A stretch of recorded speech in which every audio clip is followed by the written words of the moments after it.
Telur apa yang Mbak jual? Apakah hanya telur ayam?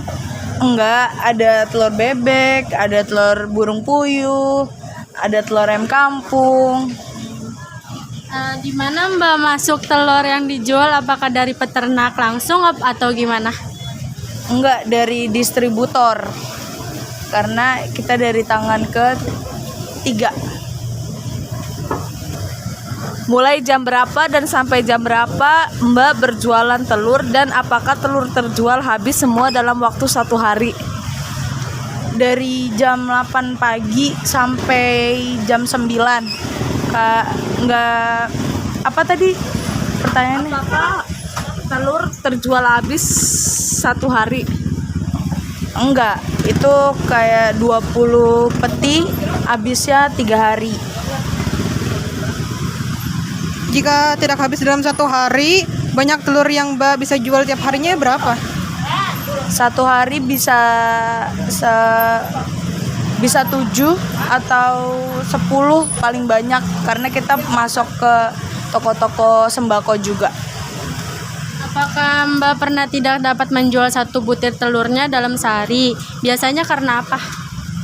Nggak mungkin, karena telur ini kebutuhan pokok dan kebutuhan setiap orang tiap hari pasti makan telur. Dan pada waktu-waktu apa sajakah banyak pembeli yang membeli telur di sini? Apakah saat ada perayaan-perayaan tertentu? Iya, seperti Natal, terus Lebaran, itu pasti bakal banyak yang beli telur karena banyak yang bikin kue gitu. Siapa saja sih Mbak yang bisa membeli telur di sini? Apa hanya ibu rumah tangga atau ada pedagang lainnya yang biasanya membeli telur di sini untuk dijual lagi? Atau ada pedagang kue atau pedagang apapun yang membutuhkan telur yang sering membeli telur di sini? Banyak, kayak tukang nasi uduk yang beli di sini, tukang martabak, terus agen-agen sembako di sekitar sini juga kita masuk gitu. Di sini banyak sekali pedagang otomatis. Bisnis Mbak memiliki banyak sekali pesaing. Bagaimana sikap Mbak untuk hal ini? Apakah Mbak menjual telurnya dengan harga yang lebih rendah daripada pedagang telur yang lainnya? Enggak, soalnya kalau misalkan kita jualnya lebih rendah, itu bakal ngancurin pasaran sekitar juga. Caranya ramah aja sama pedagang, sama pembelinya harus ramah. Terus ya kualitas juga harus. Mengapa Mbak memilih berjualan telur? Apakah bisnis berjualan telur memiliki keuntungan yang banyak dibandingkan bisnis barang yang lain? Atau ada beberapa faktor lain yang membuat Mbak memilih berjualan telur? Satu, dari keluarga, ini bisnis keluarga. Dari turun-temurun juga ini bisnisnya.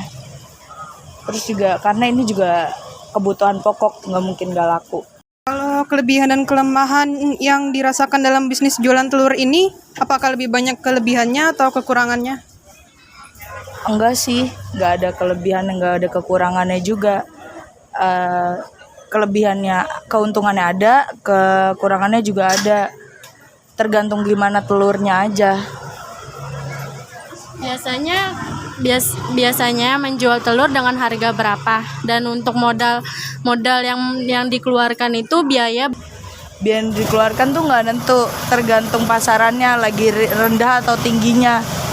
Juga keuntungan telur tuh nggak besar, tapi kalau misalkan pelanggannya banyak, itu keuntungannya juga banyak. Bagaimana keuntungan yang Mbak dapatkan? Apakah cukup untuk memenuhi kebutuhan di rumah atau justru kurang? Sangat cukup, karena di sini saya bukan pedagang baru gitu. Kalau telur sedang musim mahal seperti beberapa bulan yang lalu, berapa persen Ibu menaikkan harga telur yang dijual?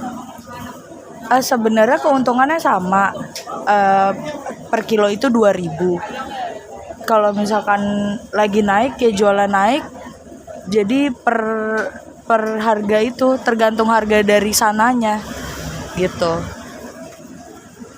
Apa saja yang diharapkan untuk orang-orang yang memiliki bisnis yang sama dengan Mbak, yaitu pedagang telur? Apa saja harapannya? Harapannya sih harusnya sama pemerintah harus menjaga kestabilan harga, bukan sama pedagang gitu. Terima kasih. Terima kasih, Mbak. Mbak.